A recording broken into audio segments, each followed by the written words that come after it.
오늘 우리에게 주신 하나님의 말씀은 신약 성경 고린도후서 12장 7절에서 10절까지 말씀입니다. 제가 가진 성경으로는 신약 성경 298쪽에 나오는 말씀입니다. 고린도후서 12장 7절에서 10절까지 말씀입니다. 이 말씀을 봉독할 때 우리 모두 함께 하나님의 음성을 듣기 원합니다. 여러 계시를 받은 것이 지극히 크므로 너무 자만하지 않게 하시려고 내 육체의 가시 곧 사탄의 사자를 주셨으니 이는 나를 쳐서 너무 자만하지 않게 하려 하심이라. 이것이 내게서 떠나가게 하기 위하여 내가 3번 주께 간구하였더니 나에게 이르시기를 내 은혜가 내게 족하도다. 이는 내 능력이 약한 데서 온전하여짐이라 하신지라. 그러므로 도리어 크게 기뻐함으로 나의 여러 약한 것들에 대하여 자랑하리니 이는 그리스도의 능력이 내게 머물게 하려 함이라. 그러므로 내가 그리스도를 위하여 약한 것들과 능력과 궁핍과 박해와 공고를 기뻐하노니 이는 내가 약한 그 때에 강함이라. 아멘.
은혜라는 말은 히브리어로는 헤세드이고 또 헬라어로는 카리스라고 합니다.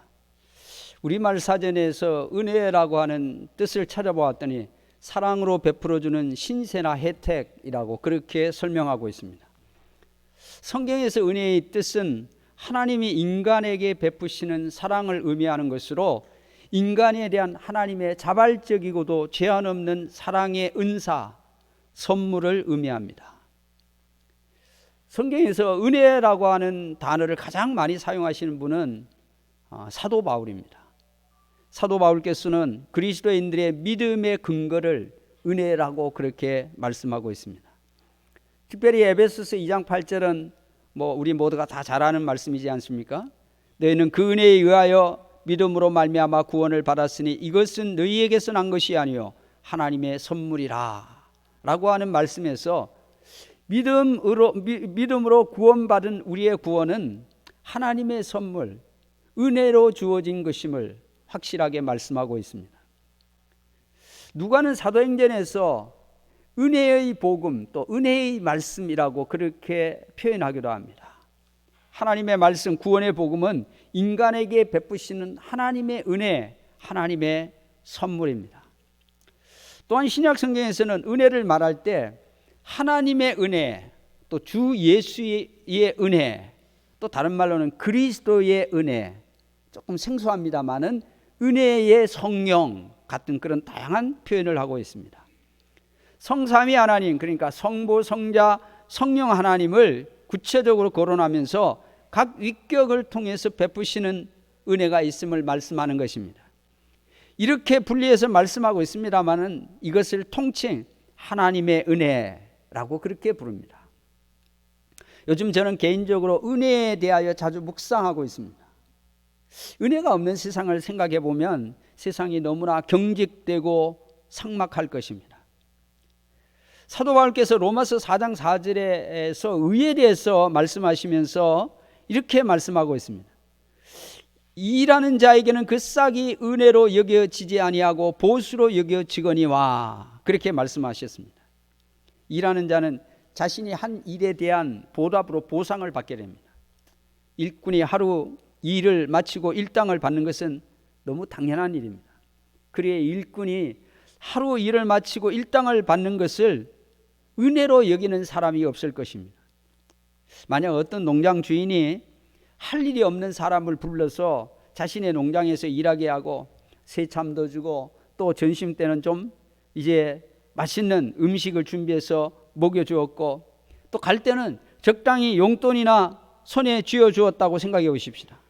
그럼 그 사람이 하루 종일 집에 있어봐야 할 일도 없고 그려 무료하고 답답하고 집에서는 자기 스스로 점심 식사까지 해결해야 할 것입니다마는 농장주가 자신을 불러 일하게 하고 새참도 점심도 해결해주고 적당한 용돈도 주었으니 참 감사한 농장주다, 그렇게 생각할 사람이 있겠습니까? 아마 그럴 사람은 없을 것입니다. 하루 일당을 주지 않으면 난리가 날 것입니다.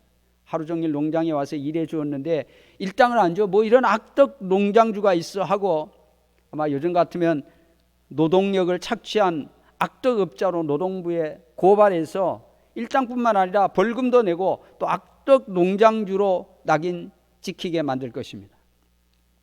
그러기에 하루 종일 농장에서 일한 사람은 그 받은 일당을 당연히 받아야 할 싹으로 생각하지 그 누구도 결코 은혜로 생각하는 사람이 없다는 말입니다. 그러나 은혜라고 하는 것은 그가 한 일이 아무 것이 없음에도 불구하고 도움을 받거나 금전을 받은 것을 말합니다. 말 그대로 선물이지요. 공로 없이 받은 것, 공짜로 받은 것이기 때문입니다. 공짜로 받았기 때문에 감사할 수밖에 없습니다. 수고도 공로도 없이 받은 것이 바로 은혜입니다. 그래서 은혜는 늘 우리를 감격하게 만드는 것입니다. 어떤 분이 빈민촌에 갔다가 어떤 가정에 사정이 너무 딱해서 매월 10만 원씩 지원하기로 약속했습니다. 그리고 수년 동안 매월 10만 원씩 지원했습니다. 그런데 어느 한 해는 자신이 하고 있던 일이 너무 어렵게 되어 할 수 없이 매월 10만 원씩 보내던 지원금을 줄여서 5만 원을 보냈습니다. 그런데 얼마 지나지 않아 그 지원받던 가정에서 한 통의 편지가 왔습니다. 당신이 매월 10만 원씩 지원하는 지원금으로 내가 매일 쓸 돈을 정해놓고 사용하고 있는데 갑자기 5만 원을 보내시면 내가 계획한 일을 할 수 없게 되지 않느냐고, 죄송하지만 5만 원을 추가로 더 보내달라고 하는 그런 항의성 편지를 보냈다고 했습니다. 아마 이 빈민촌 가정은 처음에는 지원받던 돈을 은혜로 생각했을 것입니다. 그런데 어느 순간부터 그것이 은혜가 아니라 당연히 지급받을 돈처럼 생각한 것입니다. 마치 채권자가 채무자에게 빌려줬던 돈을 정규적으로 받는 것처럼 자신이 받아야 할 돈으로 그렇게 생각하게 된 것입니다. 받고 있던 돈이 은혜라고 하는 생각을 그는 잊어버린 것입니다. 우리 그리스도인들 중에도 종종 이런 유행의 신앙을 가진 사람을 보게 됩니다. 하나님께서 마땅히 은혜를 베푸시는 분이며 자신은 당연히 하나님이 주시는 은혜를 받을 자격이 있다, 그렇게 생각합니다. 그래서 자신이 원하는 대로 일이 잘 되지 않으면 하나님을 원망하고 불평하고 또 실망하고 의심하게 됩니다. 하나님의 은혜라고 하는 것은 그야말로 말 그대로 선물입니다. 무엇인가 수고하고 공로가 있어 그 싹과 대가를 지불받는 것이 아니라 아무것도 한 것이 없음에도 불구하고 하나님께서 일방적으로 우리에게 거저 주시는 선물입니다. 우리에게 주어진 선물, 그 받은 은혜에 감사할 뿐입니다. 지난번에는 은혜를 베푸시더니만 이번에는 왜 은혜를 베풀어 주시지 않을까 하고 따져 묻거나 시비할 수 있는 문제가 아닙니다. 은혜는 전적으로 하나님의 주권의 문제입니다. 받으면 감사하고 받지 못해도 하나님 앞에서 이렇다 저렇다 말할 자격이 우리에게는 전혀 없습니다. 은혜를 은혜로 할 때에 은혜는 더욱더 값질 것입니다. 그 은혜의 값어치를 아는 만큼 비례해서 우리 안에 기쁨과 감사가 넘치게 되는 것입니다. 사도 바울은 은혜라고 하는 단어를 율법에 대한 상대적 개념으로 사용하고 있습니다. 율법은 그야말로 법 그 자체입니다. 법대로 하지 않으면 반드시 벌과 징계가 따르게 되어 있습니다. 하나님께서 주신 율법을 인간이 그 주신 율법대로 완벽하게 살아갈 수 있다면 얼마나 좋겠습니까마는 어느 누구도 율법대로 완벽하게 살아갈 수가 없습니다. 율법 앞에서 완전하신 분은 오직 율법을 주신 하나님 한 분뿐입니다. 하나님만이 율법 앞에서 완전한 의요 선이십니다. 인간의 구원은 이렇듯 율법에서 완전할 때야 가능한 것입니다. 그렇다면 모든 인간은 율법에서 완전할 수 없고 인간의 구원은 사실은 불가능한 일입니다.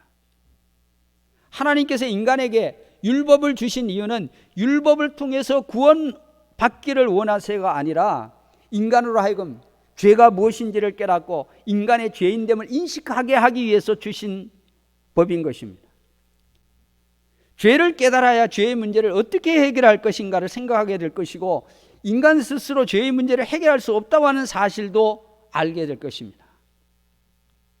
사도 바울은 놀랍게도 로마서 5장 2절에서 이렇게 말씀하고 있습니다. 죄가 더한 곳에 은혜가 더욱 넘쳤나니. 아니, 죄가 더한 곳에 은혜가 더욱 넘쳤다는 말이 무엇입니까? 사도 바울께서 로마서 6장에 가면 자문자답합니다.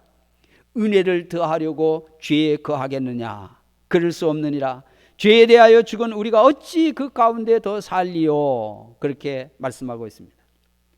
죄가 더한 곳에 은혜가 더욱 넘치는 것은 죄가 많을수록 그 죄사함을 받는 은혜가 비례하여 클 수밖에 없다는 것입니다. 인간은 율법을 통해서 자신의 죄인됨을 알고 자기 스스로 죄의 문제를 해결할 길이 없다는 사실도 깨달아 마침내 자신을 구원할 메시아 그리스도를 소망하며 살게 되는 것입니다. 비록 구약시대 율법시대는 우리 믿음의 선조들이 복음을 알지 못하고 죽었습니다. 그들은 율법을 따라 살고 율법을 따라 하나님 앞에 제사를 드렸습니다. 죄를 죄로 알지 못하던 이스라엘 백성들에게 하나님께서 율법을 통해 죄가 무엇인지를 알게 하셨고 또 자신들의 죄의 문제를 해결하기 위하여 하나님 앞에 속죄 제물을 드렸습니다마는 그렇다고 해서 자신들이 죄로부터 완전히 벗어날 수 있는 존재가 아니라고 하는 사실도 깨달았습니다. 왜냐하면 죄 짓고 난 뒤에 속죄제를 드려 죄사함을 얻었지만 그 다음부터는 죄를 짓지 않아야 정상이지 않습니까? 그러나 누구도 그 다음에 또다시 여러 상황 속에서 범죄할 수밖에 없기 때문입니다. 그래서 믿음의 선조들은 하나님께서 자신을 구원할 방도를 소망하며 죽은 것입니다. 그들은 물론 구체적으로 그것이 무엇인지 알지 못한 채 믿음으로 죽었습니다마는 그들의 죽음은 하나님께서 인간을 구원하시기 위해 이 세상에 보내실 메시아를 소망하며 죽은 것입니다. 또한 하나님 앞에 드렸던 성전 제사라고 하는 것은 바로 메시아 그리스도 구원주로 오실 예수 그리스도의 그 구원의 은혜에 대한 상징이요 그림자였습니다. 예수님께서 친히 인간으로 이 세상에 오셔서 모든 인간의 죄를 대속하기 위해 대속 제물이 되어 주심으로 인간 구원을 위한 하나님의 뜻을 온전히 이루어내신 것입니다. 그러기에 미래 오실 메시아 그리스도를 소망하며 하나님을 섬기며 살다가 죽음에 이르게 되었는데, 그리스도께서 재림하실 그때에 구원의 소망을 가지고 믿음으로 살다 죽은 믿음의 선조들이 다 함께 일어나 구원의 은혜를 누리게 될 것입니다. 율법 시대나 은혜 시대나 가장 중요한 것은 바로 구원의 은혜다. 구원의 은혜보다 더 큰 선물이 없다고 하는 사실을 깨닫게 됩니다. 이 세상에 오셔서 죄인들을 위해 대속의 제물로 십자가에 죽은 예수 그리스도의 그 구속의 은혜를 믿는 자들마다 구원의 은혜를 누리게 된 것입니다. 이것이 하나님께서 인간에게 예비하신 은혜, 인간 구원을 위한 가장 위대한 선물입니다. 이 은혜 가운데 모든 믿는 자들이 살아가고 있는 것입니다. 오늘 우리가 읽은 본문에서 말씀하고 있는 은혜는 본질적으로 인간 구원의 은혜를 전제하고 하신 말씀입니다. 구원의 은혜 가운데 살아가는 그리스도인들에게 좀 더 현실적인 하나님의 은혜에 대해서 말씀하고 있습니다. 오늘 본문은 우리가 자주 읽기도 하고 또 자주 설교를 하기도 하고 설교에서 자주 인용하기도 한 그런 매우 익숙한 그런 말씀입니다. 사도 바울은 자신의 사도성을 의심하며 비난하는 동시에 또 자기 자신을 자랑하는 거짓 사도들에게 자신을 밝히지 않을 수가 없었습니다. 그래서 자신이 과거에 정통 유대인으로 얼마나 율법에 충실하게 살았던 자임을 말하고 있고, 이후에 복음을 위해서 얼마나 많은 수고와 고난을 당했으며 죽음의 위험을 무릅쓰고 얼마나 전심으로 복음 전파했는지를 그가 말씀하고 있습니다. 고린도후서 12장에 와서 사도 바울은 무익하지만 부득불 어쩔 수 없이 자신을 자랑한다고 말하면서 자신이 경험한 주의 환상과 계시에 대해서 말씀하고 있습니다. 사도는 자신을 마치 제3자처럼 객관화시켜서 자신이 그리스도 안에 있는 한 사람을 안다고 말합니다. 자기 자신을 말하는 것이죠. 14년 전에 셋째 하늘에 이끌려 간 자로 그가 몸 안에 있었는지 몸 밖에 있었는지 자신은 모르거니와 하나님은 아신다. 그렇게 말씀하고 있습니다. 자신이 낙원으로 이끌려가서 여러 말로 표현할 수 없는 그런 말을 들었는데 사람이 가히 이르지 못할 말이었다. 그렇게 말하고 있습니다. 그러면서 이제 자신이 체험한 그 영적 체험을, 만약 자신을 자랑할 것이 있다면 이 영적 체험만을 자랑할 수 있을 것이라고 그렇게 말합니다. 반대로 인간 바울, 육신적 바울을 위한 자랑거리는 할 것이 없고, 굳이 자랑하라고 말한다면 자신의 약함 외에는 자랑할 것이 없다. 그렇게 고백하고 있습니다. 진정 은혜가 무엇인지를 아는 자의 신앙 고백이라고 믿습니다. 그러면서 이제 자신의 약함을 자랑합니다. 바울의 약함은 그의 육체의 가시로 사탄의 사자라고 오늘 본문이 말하고 있습니다. 사탄이 사도 바울을 힘들게 하는 그런 도구 중에 하나가 바로 자기에게 있는 육체의 가시라고 말하는 것이죠. 이 가시를 어떤 학자들은 이제 간질이라고 말하기도 합니다만은, 좀 더 확실한 것은 다메섹 도상에서 그에게 임한 그런 강한 빛 때문에 그가 시력을 잃어버리지 않았습니까? 근데 다시 시력을 회복하기는 했지만 그가 건강할 때처럼 완전하게 시력이 회복된 것은 아닌 것으로 보여집니다. 사도 바울께서 로마 감옥에 있을 때 디모데를 부르면서 그가 평소에 쓰던 큰 글씨로 된 성경을 가지고 오라고 그렇게 요청하는 것으로 우리가 짐작해 볼 수 있습니다. 그것이 어떤 육체의 가시든 중요한 것은 이것으로 인한 불편과 고통이 있었고, 이를 위해서 사도가 3번씩이나 하나님 앞에 기도했다는 것으로 보아서 그가 하나님 앞에 그의 육체에 가신 이 사탄의 사자의 문제를 놓고 매우 간절하게 기도했음을 알 수 있습니다. 사도 바울은 하나님께서 자신의 육체의 가시를 주신 것에 대한 의미에 대해서 이렇게 설명하고 있습니다. 여러 계시를 받은 것이 지극히 크므로 너무 자만하지 않게 하시려고, 이는 나를 쳐서 너무 자만하지 않게 하려고 육체의 가시를 주셨다. 그렇게 자기 스스로 육체의 가시의 문제를 해석하고 있습니다. 아니 셋째 하늘 낙원을 보았고 여러 계시를 받은 것이 지극히 커서 이로 인하여 너무 자만하지 않게 하기 위해서 하나님께서 사도 바울을 치신 것이라고 사도 바울이 해석하고 있는 것입니다. 우리 생각에는 하나님께서 셋째 하늘을 본 바울, 낙원까지 보여주셨고 그곳에서 여러 계시의 말씀을 주셨는데 이 지극히 큰 은혜를 받은 그에게 왜 육체의 가시 사단의 사자를 해결해 주시지 않았냐고 얼마든지 우리의 입장에서는 불평하고 원망할 수 있을 것입니다. 어차피 사도 바울에게 있어 건강한 육체라고 하는 것은 그 건강 가지고 복음을 전파하기 위해서 쓰는 것이고 주의 일을 위하여 필요한 것이고 유익한 것인데 왜 그 육체의 가시 하나 뽑아 주시지 않으시냐고 얼마든지 말할 수 있을 것입니다. 그러나 사도 바울의 이해는 우리의 일반적인 생각과는 정반대입니다. 자신이 이미 받은 은혜가 너무 크기에 자만하지 않게 하기 위해서 하나님께서 자신을 치신 것이다, 그렇게 말합니다. 얼마나 힘들었으면 사도 바울께서 이 육체의 가시를 해결하려고 3번씩이나 기도까지 했겠습니까? 그런데 하나님은 이렇게 응답하셨습니다. 내 은혜가 내게 족하도다. 이는 내 능력이 약한 데서 온전하여 짐이라, 그렇게 말씀해 주십니다. 육체의 가시를 해결해 달라고 기도하지 말라는 것입니다. 그 육체의 가시가 바로 바울에게 임할 또 다른 은혜의 통로이기 때문이라는 것입니다. 사도 바울 자신의 능력이 약하기에 그에게 임한 하나님의 능력이 완전해진다는 것입니다. 하나님의 능력이 어떻게 해서 바울이 약한 데서 온전해지는 것입니까? 바울이 해결할 능력이 없을 때, 아니 바울이 자신의 능력으로 해결하고자 아니할 때, 그때에 전심으로 하나님의 능력을 구하게 되고 또 바울의 능력이 아니라 하나님의 능력으로 일할 때 바울에게 임한 하나님의 능력이 완전하게 되어진다는 것입니다. 인간의 능력을 포기할 때 그에게서 완전한 하나님의 능력이 나타나기에 바울의 육체의 가시는 은혜일 수밖에 없다, 그렇게 말씀하고 있습니다. 인간은 이 세상을 살아가는 동안 고난의 문제로부터 자유로울 수 없습니다. 고난을 피해갈 수가 없지 않습니까? 그런데 인간에게 일어나는 고난의 문제는 크게 3가지 원인에서부터 비롯된다고 말할 수 있습니다.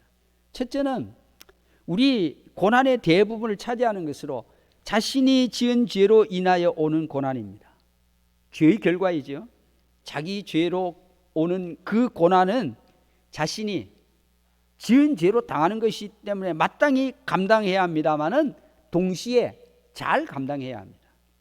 잘 감당하지 않을 경우에 돌이킬 수 없는 상황에 이를 수 있기 때문입니다. 반대로 잘 감당해내면 전화위복의 기회가 될 수도 있기 때문입니다. 자기의 지은 죄로 인한 고난의 때는 이 고난이 자신의 죄로 인해 마땅히 감당해야 할 문제라고 인식하고 잘 감당하게 될 때에 그 고난이 비록 자기가 지은 죄로 인하여 당하는 고난이지만 그럼에도 불구하고 그것이 은혜가 된다는 것입니다. 왜냐하면 아직은 하나님께서 내가 비록 범죄했지만 나를 여전히 사랑하고 계시고 있고 또 나를 회복시키고자 나를 여전히 기대하며 기다리고 계시다고 하는 증거이기 때문입니다. 두 번째 고난은 우리 믿음의 성장을 위해 또 영적 성숙을 위해 허락하시는 고난이 있다는 것입니다. 이건 역시 잘 감당해야 하는데 문제는 고난에 대한 영적 분별력이 필요하다는 사실입니다. 왜냐하면 아무리 믿음의 성장과 영적 성숙을 위한 고난이라 하더라도 고난은 여전히 고난이기 때문입니다. 자신이 당하고 있는 고난에 대한 영적 분별력이 없다면 원망과 불평이 생길 수밖에 없기 때문입니다. 믿음의 성장과 영적 성숙을 위한 고난 앞에서 원망과 불평을 하게 되면 이것 때문에 곧 시험에 들게 되고 믿음의 성장이나 영적 성숙은커녕 영적 침체가 올 가능성이 높기 때문입니다. 문제는 영적 분별력인데 영적 분별력은 주어진 고난 앞에서 먼저 자기 자신을 살피는 것입니다. 혹시 내가 의도적이었던 의도적이 아니었던 하나님 앞에 지은 죄가 없는지를 살피는 것입니다. 그 다음에 자신이 당하는 고난의 의미가 무엇인지 깊이 하나님 앞에 물어야 합니다. 하나님께서 우리의 기도 중에 깨닫게 하시기도 하시고 때로는 말씀을 통해 우리에게 알려주시기도 할 것입니다. 성장 또는 성숙을 위한 고난은 잘 감당하게 되면 믿음의 성장, 영적 성숙이 한 단계 업그레이드 되게 되는 그런 은혜를 누리게 될 것입니다. 세 번째 고난은 하나님의 뜻을 이루기 위한 특별한 고난이 있습니다. 오늘 본문에서 바울에게 있는 육체의 가시, 사탄의 사자가 바로 이런 경우입니다. 위대한 사도들에게도 고난이 있구나 그렇게 생각할 수도 있습니다만, 사실은 위대하면 위대할수록 그들이 당하는 고난 역시도 보통 사람이 겪는 것보다 훨씬 더 심각하다고 하는 사실을 알아야 합니다. 사도 바울은 하나님께서 육체의 가시를 주신 의미가 자신을 자만하지 않게 하시기 위해 주신 것이라고 깨달았습니다. 그것을 알지만 그럼에도 불구하고 육체의 가시로 인한 고통은 육신을 가진 인간으로서는 어쩔 수가 없는 것입니다. 3번 기도했을 때 하나님께서 응답하십니다. 내 은혜가 내게 족하도다. 이는 내 능력이 약한 데서 온전하여짐이라. 하나님의 능력, 하나님의 응답을 쉽고 간단하게 말하자면 그냥 그대로 살라는 것입니다. 그것이 바울에게 은혜라고 하는 것입니다. 바울이 육체가 연약하기에 자신의 능력으로 살지 않고 하나님의 능력을 구하고 자신의 능력을 포기할 때 하나님의 능력이 바울 안에서 완전하게 나타나므로 바울에게 육체의 가시는 은혜라고 그렇게 말씀하고 있는 것입니다. 인간은 세상에서 자신의 욕구를 충족시키기 위해 자신의 방식대로 살아가도록 배웠습니다. 또 그리고 계속해서 배우고 있습니다. 그래서 모든 사람들은 다 할 수 있는 대로 자기 능력을 극대화하여 자신의 욕구를 충족시키려고 합니다. 이를 통해서 다른 사람보다 더 많은 물질적 풍요를 누리고 자신의 능력을 다른 사람들에게 과시함으로써 정신적 만족을 얻으려고 하는 데 있는 것입니다. 그런데 성경은 이런 인간의 욕구 충족의 작동 원리나 구조를 육이라고 그렇게 표현하고 있습니다. 그러니까 모든 사람들은 자신의 욕구를 충족시키기 위해 육의 생활을 추구한다는 것입니다. 육을 추구한다는 말은 하나님의 능력이 아니라 자신의 능력을 의지한다는 것을 말하는 것입니다. 육의 생활은 때로는 매우 매력적으로 보일 수 있고 심지어는 매우 영적인 것으로 착각하게도 만듭니다. 사도 바울은 그리스도인들이 육을 신뢰해서는 안 된다고 말합니다. 사도 바울은 자신의 육의 삶을 빌립보 3장 5절에서 6절 말씀에서 이렇게 기술합니다. 나는 8일 만에 할례를 받고 이스라엘 족속이요 베냐민 지파요 히브리인 중에 히브리인이요 율법으로는 바리새인이요 열심으로는 교회를 박해하고 율법의 의로는 흠이 없는 자라. 육체에 대한 자격을 묻는다면 자신이 누구에게도 빠지지 않을 누구보다도 적격자라고 하는 말입니다. 그러나 누구든지 부러워할 만한 이 같은 조건들은 영적인 측면에서 보면 유익이 아니라 오히려 해가 되고 독이 된다는 것입니다.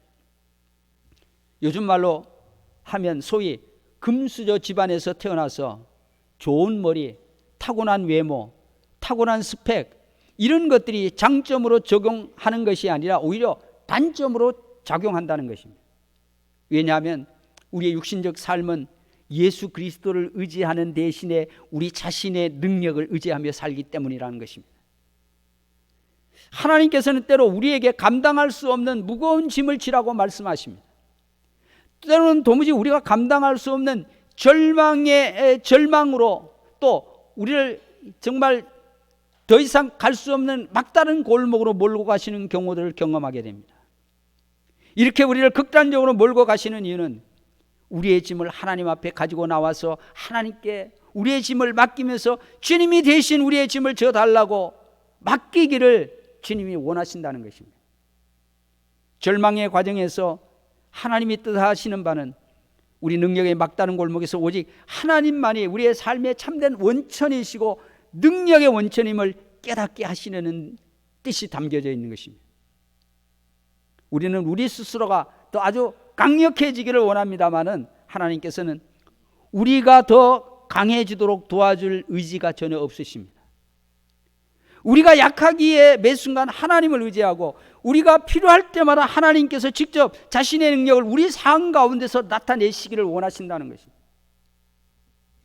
한 사람의 그리스도인이 그 자신의 인간적 능력에 대한 신뢰가 완전히 사라지기 전까지는 하나님께서 그를 온전히 사용하실 수 없다는 사실을 기억해야 합니다. 하나님의 은혜를 구하는 그리스도인보다 자기 스스로의 능력으로 문제를 해결하려는 노력과 자기 자신에 대한 희망을 완전히 포기해야 하는 것입니다. 데살로니가 5장 24절에 기록하기를 너희를 부르신 이는 미쁘시니 그가 또한 이루시리라 말씀하십니다. 그리스도께서는 친히 우리의 삶 가운데 들어오셔서 우리를 대신하여 주님이 대신 살기를, 우리의 삶을 대신 살기를 원하십니다. 왜냐하면 그리스도 외에는 그 누구도 그리스도의 삶을 살 수 없기 때문입니다. 그래서 사도 바울께서는 오늘 본문 9절과 10절에서 이렇게 고백합니다. 기뻐함으로 나의 여러 약한 것들에 대하여 자랑하리니 이는 그리스도의 능력이 내게 머물게 하려 함이라. 그러므로 내가 그리스도를 위하여 약한 것들과 능력과 궁핍과 박해와 공고를 기뻐하노니 이는 내가 약한 그때에 강함이라 말씀합니다. 사도 바울은 비록 자신의 육체의 가시 사탄의 사자로 인한 고통 가운데 있지만 이것이 바로 자신을 위한 하나님의 은혜라고 그렇게 고백하고 있습니다. 사도 바울에게는 사도 바울에게 합당한 은혜가 있듯이 오늘 우리 그리스도인들마다 하나님께서 각자에게 주시는 그런 합당한 은혜가 있습니다. 로마서 12장 6절에 보면 우리에게 주신 은혜대로 받은 은사가 각각 다르니 그렇게 말씀합니다. 에베소서 4장 7절에 보면 우리 각 사람에게 그리스도의 선물의 분량대로 은혜를 주셨나니 라고 말씀합니다. 앞에서 말씀드린 것처럼 은혜는 하나님의 주권적 행위입니다. 출애굽기 33장 19절 하반절에 보면 이렇게 말씀합니다. 여호와께서 이르시되 내가 내 모든 선한 것을 내 앞으로 지나가게 하고 여호와의 이름을 내 앞에 선포하리라. 나는 은혜 베풀 자에게 은혜를 베풀고 긍휼히 여길 자에게 긍휼을 베푸느니라 말씀하십니다. 대부분의 그리스도인들이 생각하는 은혜는 모든 것이 다 잘 되는 중에 더 잘 되는 것을 은혜라고 생각합니다. 물론 이런 측면에서 은혜도 필요할 것입니다마는 성경에서 말하는 은혜는 그리스도인의 각자의 삶에 합당한 은혜가 더 중요함을 말씀하고 있는 것입니다. 다른 사람이 받은 은혜를 부러워할 필요가 없습니다. 그는 그에게 합당한 은혜를 하나님으로부터 받고 있고 나는 내게 합당한 은혜를 하나님으로부터 받고 있기 때문입니다. 중요한 것은 은혜 없이는 살아갈 수 없다는 것입니다. 은혜가 없이는 우리는 각자의 능력과 노력과 수고로 살아야 하는데 만약 자신의 능력으로만 살아야 한다면 우리는 수없이 절망하게 될 것입니다. 인간의 능력 한계 때문입니다. 할 수 없는 일들이 우리의 삶에 너무 많기 때문입니다. 그러나 그보다 더 큰 은혜의 중요성은 하나님의 은혜가 주어질 때 하나님의 능력, 하나님의 행하시는 기적을 내 삶에서 보게 되기 때문입니다. 그리스도인이라면 누구나 마땅히 하나님의 은혜, 하나님의 덕을 덧입고 살아야 합니다.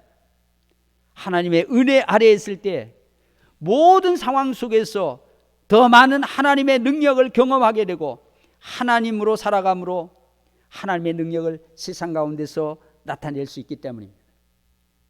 그러므로 히브리서 4장 14절에서 16절 말씀에서 히브리서 기자가 말씀합니다.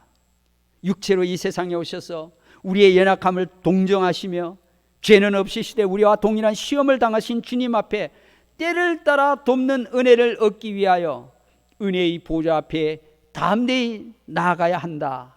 그렇게 말씀하고 있습니다. 사랑하는 성도 여러분, 인간은 한순간도 하나님의 은혜가 없이는 살아갈 수 없는 존재입니다. 때로는 우리의 부족함, 연약함, 미련하고 어리석음 때문에 우리 자신에 대해서 낙심하고 절망하기도 하며 또는 바울에게 주어졌던 육체의 가시처럼 우리에게 고통스러운 일들도 있지만 그것이 하나님만을 전심으로 의지하고 그분의 능력으로만 살라는 하나님의 은혜라면 그것을 기꺼이 받을 수 있는 믿음의 사람이 되어야 할 것입니다. 하나님께서 우리에게 베푸시는 은혜로 말미암아 우리의 삶 속에서 능력으로 역사하시는 하나님을 온전히 우리 삶 가운데 드러내시는 주의 종들이 되실 수 있기를 주님의 이름으로 축원합니다. 아멘. 기도하십시다. 사랑하는 성도 여러분, 여러분의 한계를 인정하십니까? 하나님의 은혜가 없이는 살아갈 수 없습니다. 하나님이 원하시는 것은 우리가 어떤 상황에 있든지 어떤 환경 가운데 있든지 또 모든 일 가운데 참으로 우리의 능력으로 살지 아니하고 오직 하나님의 능력으로 삽니다. 하나님의 능력이 없이는, 하나님의 은혜가 없이는 살아갈 수 없습니다. 고백하고 주님 앞에 나가면 주님께서 우리 안에서 역사하시고 일하실 것입니다. 우리가 우리의 삶을 통하여 주님의 그 능력, 주님의 역사, 주님의 은혜를 우리의 세상 가운데서 드러내는 것, 이것이 우리의 삶의 목적입니다. 주님, 나라와 하여금 이런 은혜 가운데 살아가게 하여 주옵소서. 함께 고백하실 수 있기를 원합니다. 우리 함께 기도하겠습니다. 하나님 아버지, 감사합니다. 오늘도 저희들을 또 부르시고 또 주의 은혜가 무엇인지 다시 한번 깊이 묵상하고 깨닫게 하심을 감사드립니다.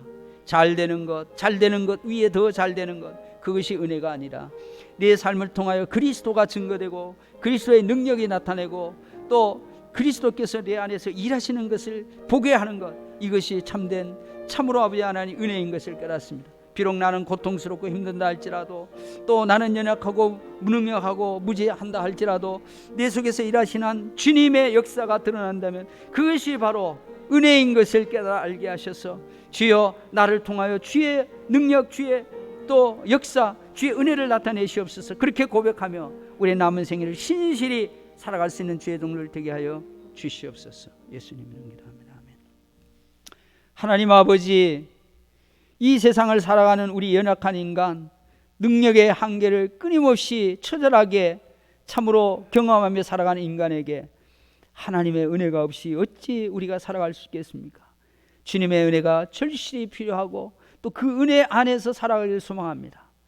그러나 하나님의 은혜는 우리가 모든 것이 잘 되는 것 중에 또 잘 되는 것이 은혜가 아니라 우리의 삶의 모든 상황, 환경, 또 우리의 모든 삶의 조건 안에서 하나님께서 나를 통하여 하나님의 능력을 나타내시고 또 하나님의 그 참으로 뜻을 나타내는 그것이 바로 하나님의 능력인 것을 깨닫습니다.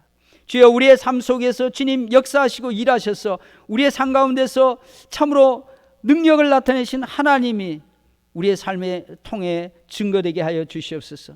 그래서 주님 영광 받으시고 주님 찬양할 수 있는 그런 축복의 삶이 우리 삶 가운데 넘치게 하여 주시옵소서. 바로 이런 은혜를 우리가 소망하며 주 안에서 남은 생애를 신실히 주어진 환경에서 감사하며 살아갈 수 있는 복된 은혜의 종들이 되게 하여 주시옵소서. 예수님 이름으로 기도드립니다. 아멘. 우리 찬송